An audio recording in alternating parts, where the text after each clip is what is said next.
Ladies and gentlemen, mademoiselle and monsieur, pardon my French, welcome, bienvenue, Pascal Gauthier, everybody. Like, wow. Like this guy, this company, like we have a lot of amazing portfolio companies, but I am a gigantic fan of Ledger, and welcome to the pod, Pascal.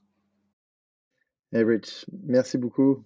Thank you so much for having me, and thank you for the French in the introduction.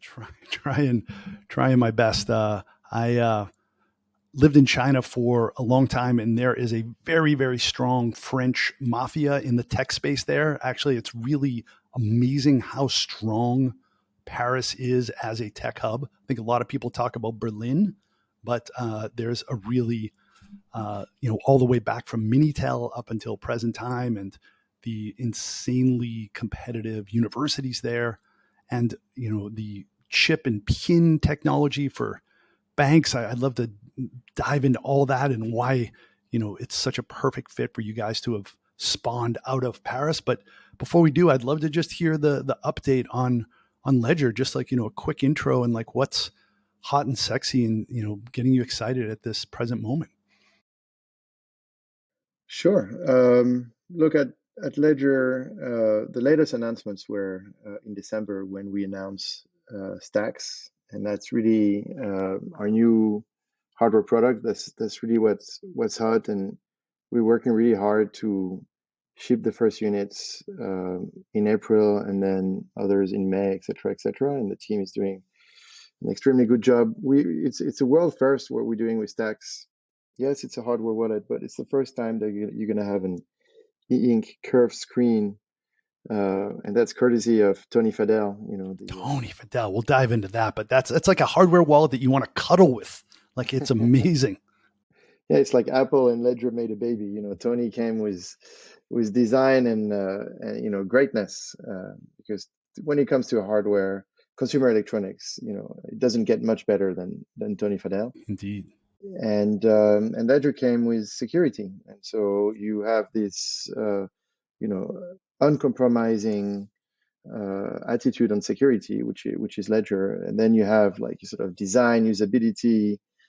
Tony kept on saying like, you guys are business to geeks, we need to move to business to consumer, and so Stax is an attempt to make hardware wallets like more consumer friendly, so more people can actually use them. And so that e-ink curve screen is the thing of legends. Like it's the first time that a consumer electronic product will have an e-ink curve screen, and typically Tony does things the way they do it at Apple, which is let's do it. It's almost like let's do it because it seems like it's impossible, but we're still going to do it. And so this is a high technical challenge, and this is why the product is not already out of the door. Not that we're late, but there is a certain complexity in building products that are very new like this, and so this is really what's new at Ledger, and this is what's coming up very shortly. Yeah, I think Tony really likes impossible. That's been a real thread throughout his career. So are people going to see the video? They will. They will? Okay.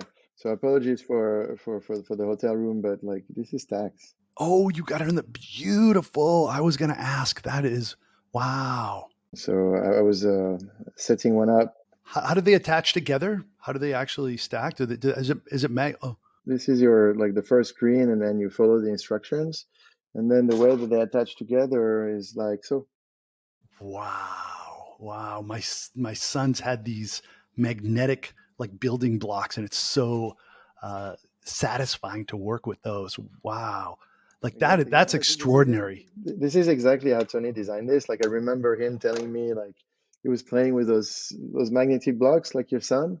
And I was like, that's cool. And there are things in the design of consumer electronics sometimes that is not even usabilities, like the little gimmicks, like you want to stack them together, etc. And then tactile, yeah. And then it becomes a feature, of course, because then you can have like you can label them differently, and then it becomes an interesting feature. But there is I don't know if you gamble sometimes, you go to casino, there is that same thing that you do with your chips. Those chips, the heavy chips, and like just very well done. Yes, there's something super satisfying about that So that's indeed. Stax, and it's here. So you see, like we have working prototypes now and everything. So we are really like at the gate of releasing the product, and we've announced recently that it has been like it's a great success already. Like we had to stop pre-sales because we already sold so many of these, and we don't want to be deceptive when we go to market. Like as in you pre-sell too much and then you can't keep up with production. Mm. So we had to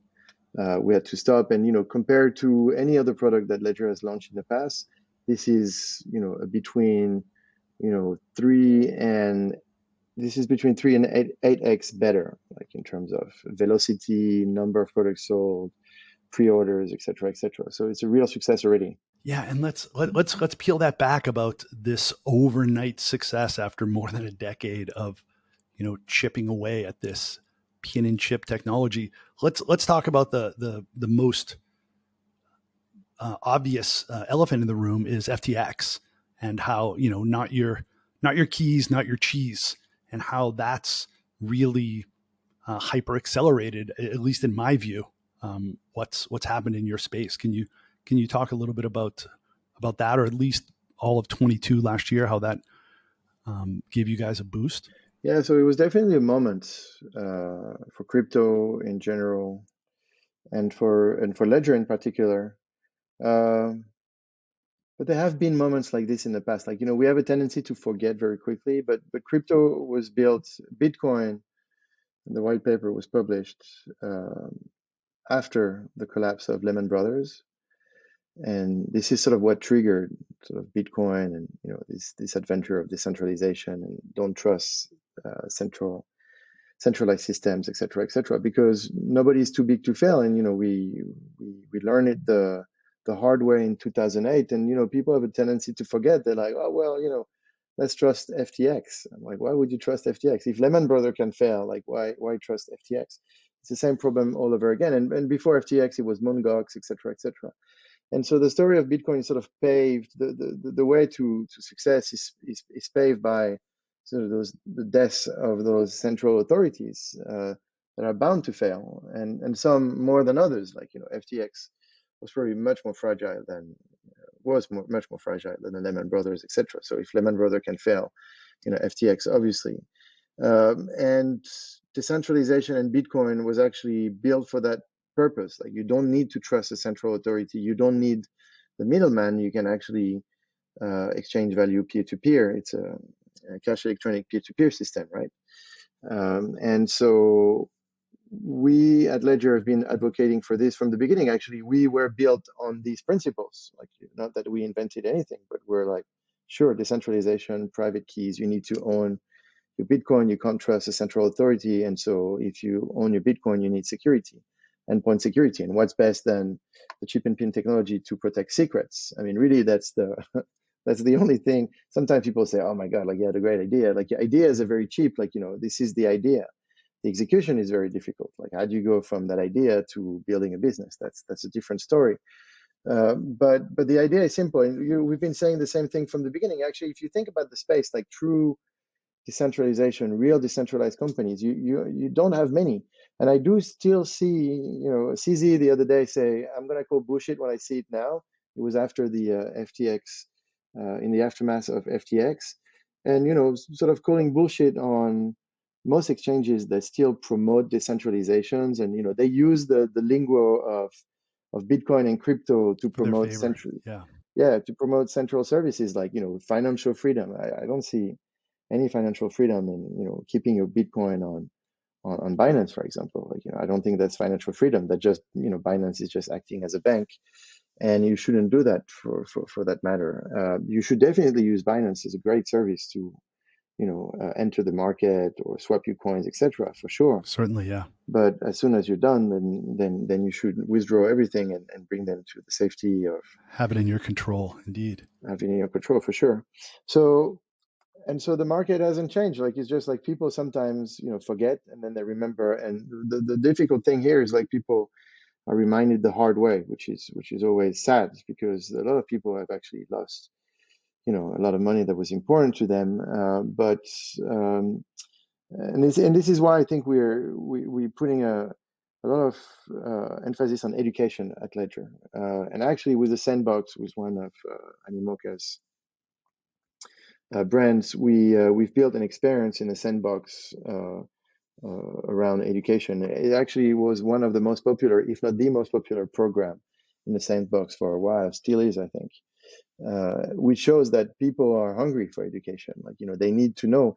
And it's a shift. Like, you don't go from Web 2 to Web 3 without doing like a little work. Like people say, oh, I don't understand. It's okay. Educate yourself. Like, actually do your research, read. And there's a lot of content.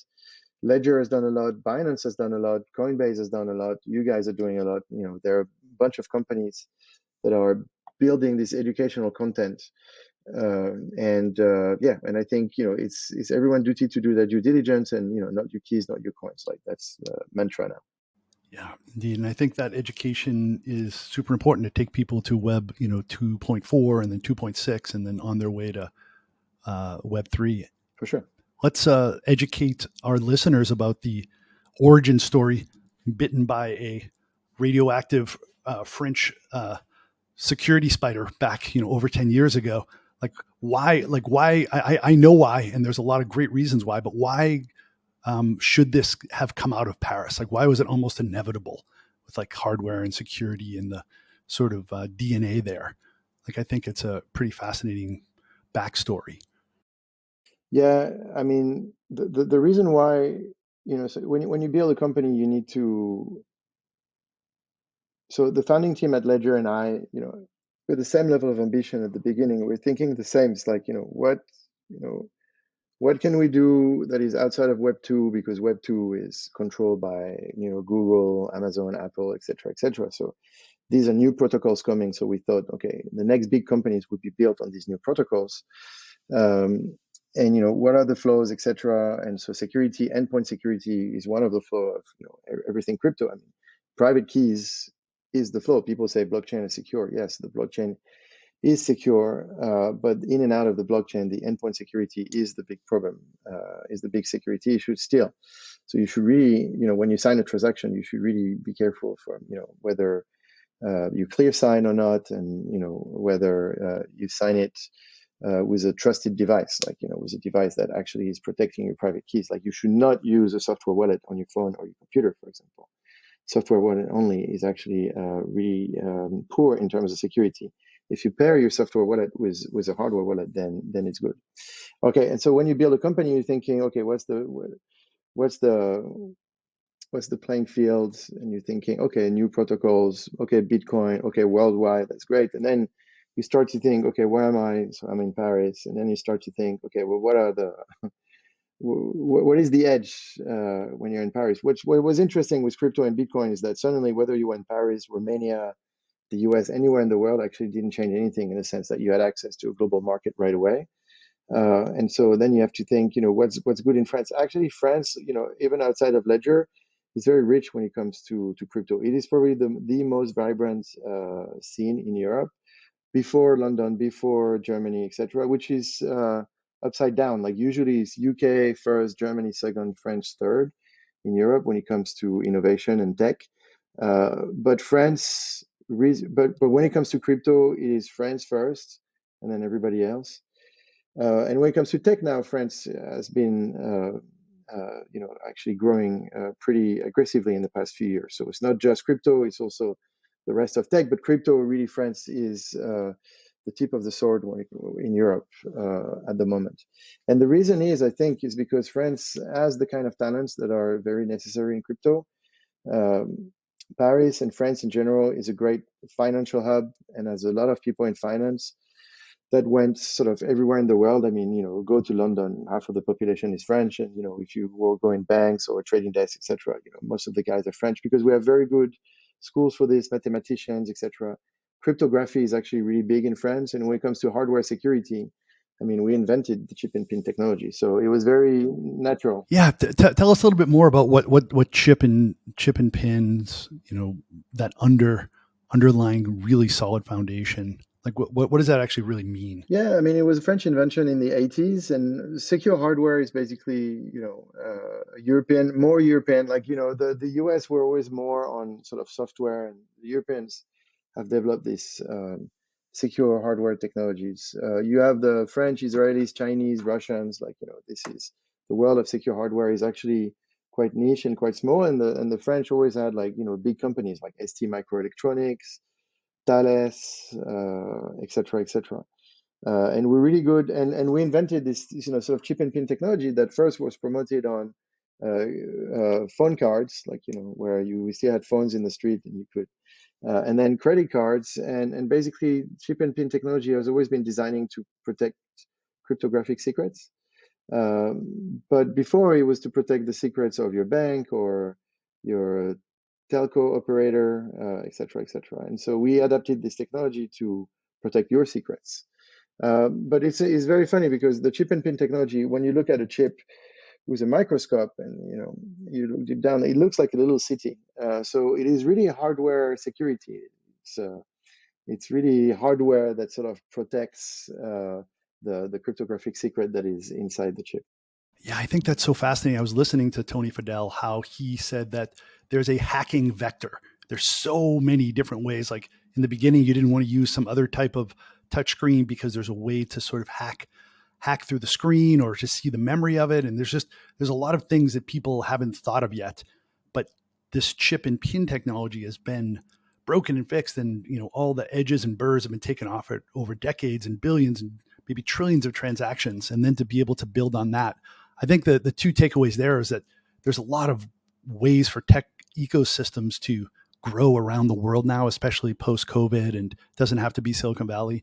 And also, there's really reliable technologies that can be built upon, and you don't have to reinvent the wheel, and it makes your solution so much more secure, and it just makes it a lot more attractive for somebody like me who I has have a lot of fear. You see a lot of high profile people get rugged and lose their NFTs just sort of uh, from one click, and that's something that's going to become more and more and more important, and it's something that I'm on the waiting list for Stax, so I'm very excited for the security, but also like the elegance of it. I think that's what's missing, is that kind of like delightful experience. Yeah, no, I think you're right. I think you make a great point about the chip and pin technology and the fact that it's been out there for so long. And so when it comes to security, you never really want the new shiny stuff. Like, you want the old stuff that's been battle tested, that's been out there for years and years and years and hasn't been broken. Like, this is the best sort of security. And the chip and pin tech has been powering like credit cards for tens of years now. We have 6 million devices out in the wild, and so they've never been hacked. Wow. So also Wow. that's something.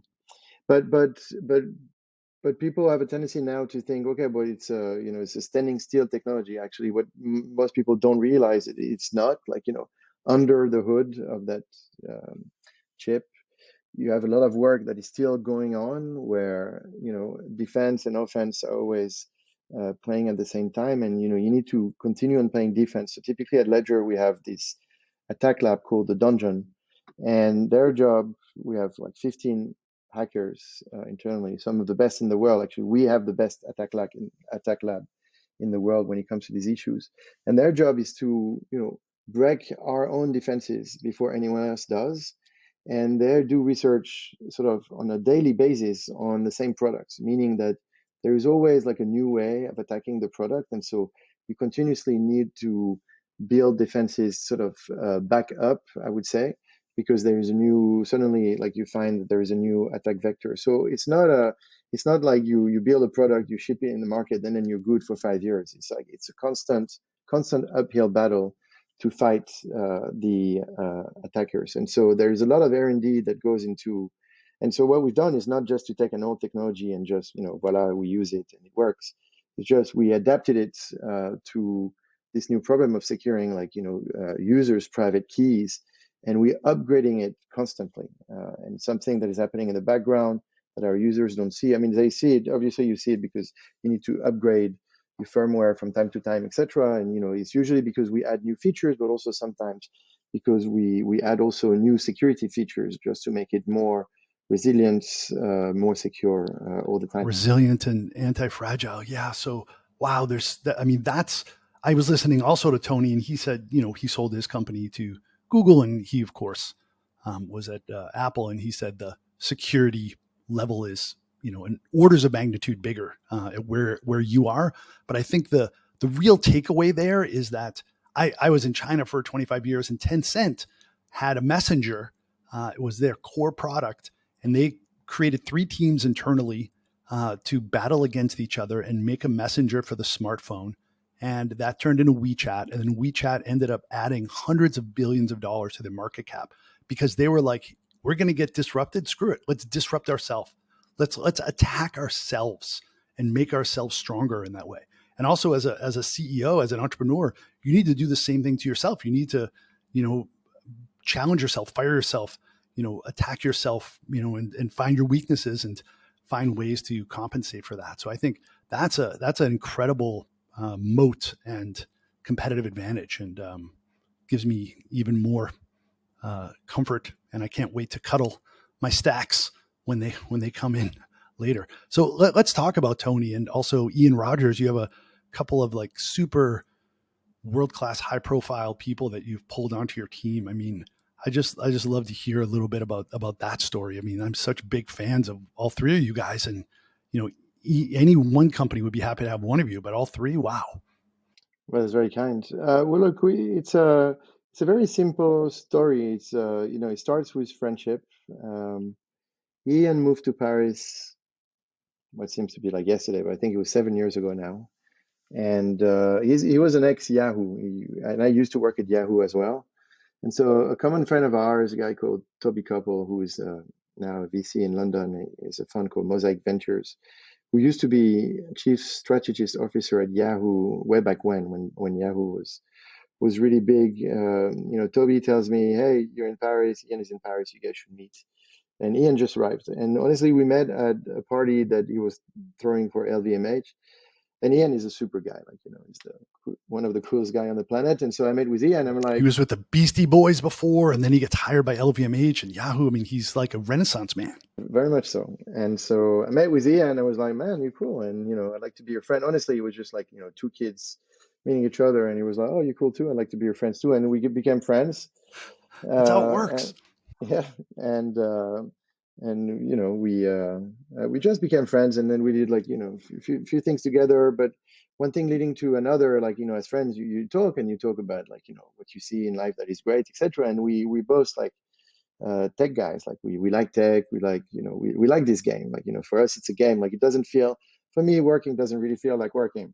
It is a game. It should feel like a game. It's the ultimate game. Absolutely. It's a great game. And Ian plays the same game, etc. So we talk, we're like, oh, this is what's happening, etc. We talk about crypto. And sort of one thing leading to another. I'm like, okay, well, you're not going to stay all your life at LVMH. At the time, he was chief digital officer at LVMH. And I said to him, look, at Ledger, this is what we do. And at some point, I say, okay, your dream job is it's going to be Ledger because it has everything that you like. It has tech, it has culture, it has everything. And so we built a plan with Ian, and I managed to convince him in the end. And we built a plan that we both liked, and where Ian would have a great impact. And by the way, Ian joined like beginning of 21, and the shift that you've seen at Ledger, and many things where people are like, oh wow, Ledger has changed. That's Ian, like that's Ian, his team, and the people that he brought with him, and that includes Tony. And so before joining, so Ian was also friend with Tony, who was in Paris also at the same time. And Ian says to Tony, okay, I'm going to join Ledger. And Tony says, wait, I'm going to do the due diligence. And if I don't like it, you're not going, or something like that. And so Tony did the due diligence, and we met. I knew Tony from before, but he always sort of passed on Ledger. But this time I was, I pitched him like what we were doing and where we were going, etc. And I could see in his eyes that there was suddenly like a light that went on, and very good. And I remember this meeting, and Tony said, "Oh, I'm going to be the chief designer for this." And I said, "Oh, will you?" And then he took it back a little bit because he was like, because he got carried away. But then Tony really liked it, and so they joined together. And I told Tony, like, you should join as well, because what's going to happen is Ian will talk to you about Ledger every weekend, You and have you no will tell him choice. everything you know, and so you might as well get paid for it, you know. And so so they decided to do it. And where I was very surprised by two things. I thought Ian would have an impact, but not as profound as he has had. Like, so, you know, sometimes when you hire someone, you have very high hopes, you have medium hopes, and you got, you know, the low stuff. And you know, Ian is all the way up there, and so I knew he was going to have an impact, but the impact is very profound. And with Tony, I thought he would join and give us, like, you know, a few tips, like, you know, a bit of an advice here. No, no, no. Advisor. Like he's working. Like, you know, he really did stacks. That's his. And for those of you out there that don't know, I mean, Tony designed the iPod and the iPhone and Nest and is an incredible investor with over 200 investments. He's got other stuff going on. And in his book, which I read, which I love, he talks about ideas chase you. And he's like, you got to run like hell away from those ideas because there's too many ideas. And he said, Ledger tackled him on the field. He couldn't run. He couldn't run away fast enough. Ledger grabbed him by the ankles and knocked him down, and he had no choice. But you know what? I know that Ledger is an amazing company and he did his DD, but as a CEO, like as a founder, like what you like, there's kind of three rough things I tell people sometimes. You're a founder, you're driving a bus. All right, we're going in this direction. It's foggy, it's dark, but we're going that direction. Okay, I got to make sure that I fill it up with petrol. That's either like revenues or funding, but then I got to get people on the bus all the time. I got to get good people, and like that's a really key thing. Like that can change a company when they're in the growth stage in It's such a everything. profound way. And like that's where all of your skills, experience, network, and your EQ, IQ, like they're not joining if they're, if you're not able to inspire them as well too. So that's like that's an absolute game changer. So thanks for sharing that. I know you have amazing other employees as well too. I'm sorry everybody else in Ledger to just single out those two guys, but they're just two guys that I am aware of. I've never met, but like extraordinary. No, but you know what? That's okay. I mean, you know, but we have a great team, and you know, I can give you so many examples at Ledger where it's not always like uh, it's not always Ian that is saving the day, but it's like, you know, those guys at Vierzon who are gonna go above and beyond, etc. So it's really a team, and at Ledger we do so many things that you need to have a great team, you know, at every level. And so you know, I'm very, you know, humbled and, you know, thankful to my team, because in the end, like, I try to do as little as possible and hire great people. So But you smile about that, and then we even chatted before the show. You're like, oh, you should talk to this employee. I empower her to do this, and she just does it right. And like that's a superpower to be able to just have people on your team and to be able to just guide them. And I think oftentimes people don't want to let go, and they end up doing too much, and then they're in the business and they can't be on the business, and then it just can't scale. yeah, for sure. No, I think you're right. But I smile because, you know, I always say it as a joke, like, you know, I try to do as little as possible hiring great people. But, you know, Napoleon says that great leaders define reality and give hope. Oh, can you repeat that again? I love it. And plus, and can you also say Napoleon again in French with a French accent? It sounds amazing. It makes it even better. Napoleon, leaders define reality and give hope. That's beautiful. That's amazing. And that has a connection to that whole bus thing in a way.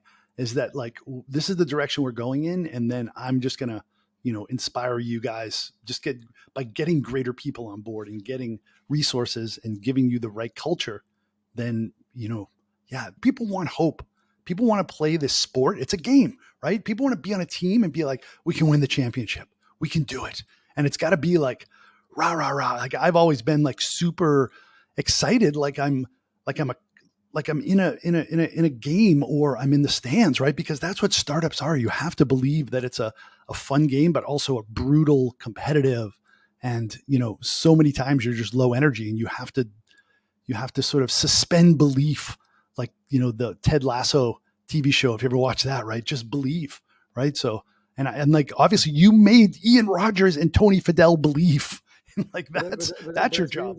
that's really the difficult part. And actually, I asked Ian to join to help me define that reality and give hope, because you know I was the only one in the company at the time thinking, you know, big the way that I was thinking. And also, you know, remember that I went through Yahoo and these kind of schools. And Yahoo, I was at Yahoo between 2004 and 2007. So it's really when Yahoo was big, and I was really exposed to greatness, and That was a good people time. that Yeah. were, yeah, good times, and people that were really thinking above and beyond, and they were thinking about internet, the world. And so when you're exposed to this, then you have a tendency to you want to do the same. Like, you don't want to go back into building a small business. You want to build big businesses. But it's very difficult to be a great leader. Define reality, give hope. Like, it seems simple. It's very hard to do, because a Certainly. lot a lot of people, when they haven't been through one experience, they sometimes they don't really understand what you're talking about. And so when we do anything at Ledger, I say, okay, but we do it is to lead, not to follow.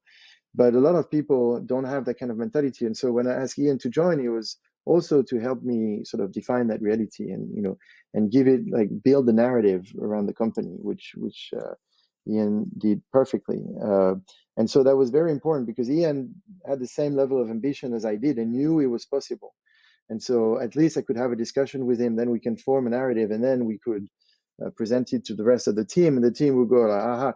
There is actually a good moment where Ian joined.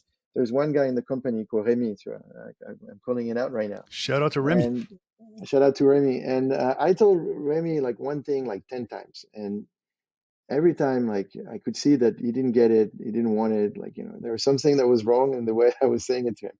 Ian joined. He says the same thing I was saying 10 times. He said it one time. And then Remy does it. And I go to Remy and I say, okay, I told you the same thing 10 times. Like, why? And Ian, one time, and you do it. Why?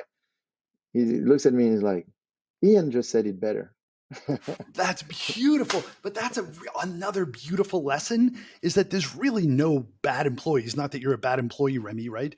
And it's basically, it all comes down to you, right? You have to communicate it right. You have to, it all, like that's what it really comes down to. And the fact is, And by if the you, way, Remy is great. Remy is great. Is amazing. But it's just like Ian's got his way to presenting. Ian is a real storyteller, and I needed like Ian to tell a better story, I guess. And it comes down to your problems in your life are always sort of your problem. It always comes down to you. You can try to blame other people, like the employee, etc. But the truth is, if people don't understand what you're saying, it's because you're saying it wrong. It's not because they don't hear it right. sure, and I think you're a really good storyteller, but I think Ian is like a world class, like amazing storyteller, and like that kind of story and narrative inside the company with partners to your users, like that's what gets you to the next level. And I think that whole idea of really narrative and story, that's something, it feels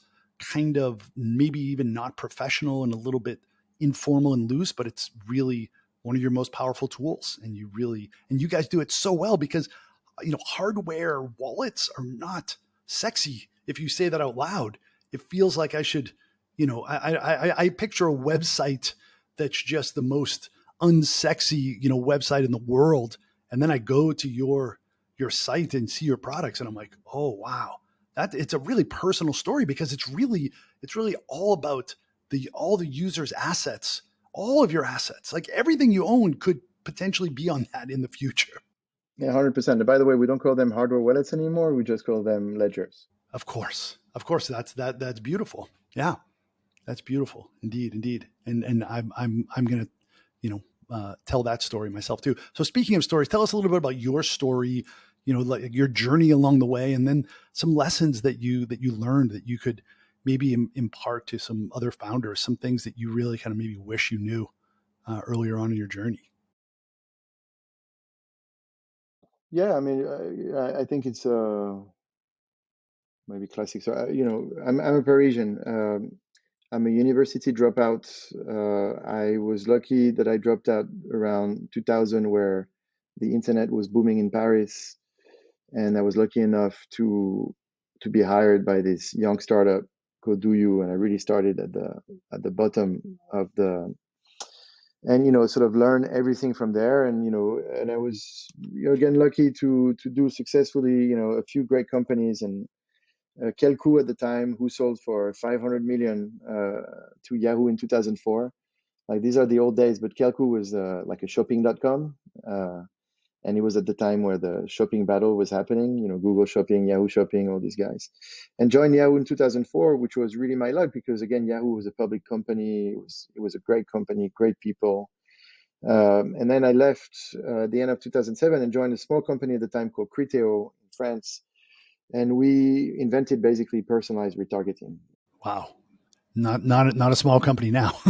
No, it's a great company still. It's a $2 billion market cap, I think. It's listed at the Nasdaq. We took it public in 2013. Uh, to date, is the only French tech company that went public at the Nasdaq or in the US in the past, I don't know, 20 years, I think. Yeah.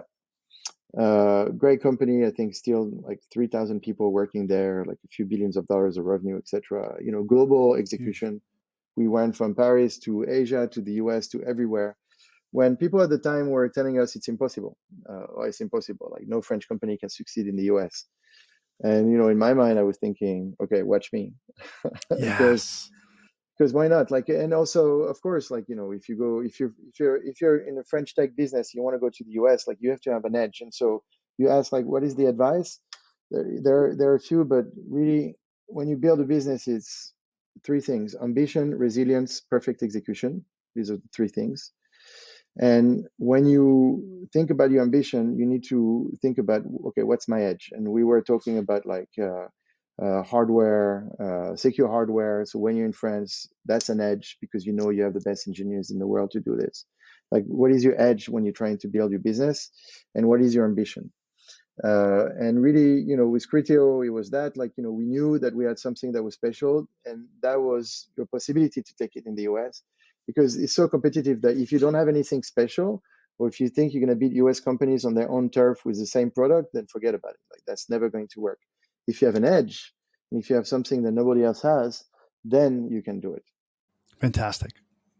Love it. What a amazing journey. Yeah. Thanks for sharing. And the triptych is ambition, resilience, perfect execution. Ambition is, which is actually funny because I was an investor for a few years, and I would always ask the question to, and we have an investment fund at Ledger now. We have $100 million investment fund for companies, and I always ask the same question: what's your ambition? Most of the time, like 9 out of 10 people come out sort of dry. They're like, well, I don't know. I just want to build a great company. Okay, but that's not really an ambition. Is your ambition to build the next Google? Is your ambition to build a nice business that you're gonna flip? Like, what is your ambition? Define your ambition is actually is a simple question. And then for me, it's just like the alpha and omega of everything that I do.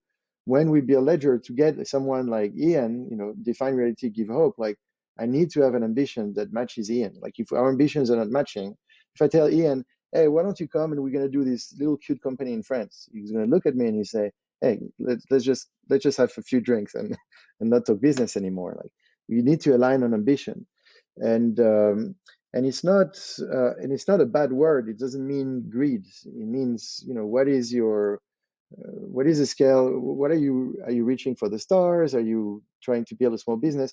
And by the way, there's no bad answer too. If you want to build a small Sure. business, that's great. I think that's Indeed. amazing, and good for you. Like, but you need to be clear because, You need to frame it the right way. Yeah. yeah, because then everything else comes from this. If your ambitions are extremely high, then your resilience needs to be very strong because then you know that nobody's going to help you build this. Like, people will, compete with you, and the markets are difficult, etc., etc. So resilience is everything. And then the what we call the perfect execution. Of course, depending on your ambition, execution is very different. If you have very, very high ambitions, like I did, then you have to hire Ian Rogers. You need to have Tony Fadell. I mean, it's not this is what you need to do. It is not like nice to have. Like it's a must have depending on the level of ambition. If you're going to compete with Apple, you need Tony Fadell. End of the story. Or you need someone like him. If you don't have him, then you're not doing the right thing when it comes to execution on your ambition. Wow. Fantastic triptych of ambition and resilience and execution, indeed. And I think, yeah, and also people should know that if they are talking to a VC, then they really should have high ambitions. It's not, you don't talk to a VC about a lifestyle business. It's okay to have a lifestyle business, but yeah, you should be aiming high because if you're not, if you're going to start a business, whether it's a mom and pop shop on the store on the corner, or, a startup, you only have probably 60 to 80 hours a week, 100 hours maybe to put into it. And might as well, you're going to be working hard in both. You might as well aim as high as you can. And obviously, like every time you raise the bar each time. And that's hugely appealing. You're just like back in the game again. You're back in the arena, kind of in the same way that I guess Steven Spielberg would be making a new movie. You just want to create and make impact and build, and you're doing it, and it's fantastic. And that ambition is part of defining that reality. Like, what is, when you pitch a VC, it's like, okay, because sometimes I see things where the ambitions are just crazy, but they're not backed by anything. It's like, oh yeah, we're going to build it. I remember, and no offense to backed, but in the space, I remember seeing the paper that sort of back published before their SPAC. And it was just a chart where basically in 3 years they were going to outgrow Coinbase, etc. But it was not, there was no reality behind it. So I thought, okay, well, that's a great ambition, but like it's not, there was no sort of master plan on how to do it, etc. And maybe I didn't see the full documentation. And by the way, they didn't do what they said that they would do. But so it's very difficult to have great ambitions and to define that reality, etc. It is a very difficult exercise. It is not something that you can nail necessarily day one. Like you need to have a certain set of ambition day one, etc. But then you need to keep working on it. And under that umbrella of ambition, you have the why of your company. You have the sort of where you want to go, how big you want to be. Like you have all of these things that you continuously need to work on, and because it changes, like you need to it should change always for the best, I guess, like but or sometimes you have a reality check and you change for something sort of slightly less ambitious or different because you hit a roadblock and you're thinking, actually I cannot do what I thought I would do, and so now it's a different path. But yeah, certainly, but you've aimed higher, so you're still ending up higher than correct. You would have landed anyway. Correct. So that's great. Excellent. Pascal Gauthier, ladies and gentlemen, thank you very much. That was excellent. It's almost like the game is just starting, and I can't wait to see what's going to happen in the coming decade with Ledger. Thank you so much. Thank you, Rich. This podcast is for information purposes only and should not be considered as financial advice. Any opinions provided in this podcast reflect the views of the speakers only.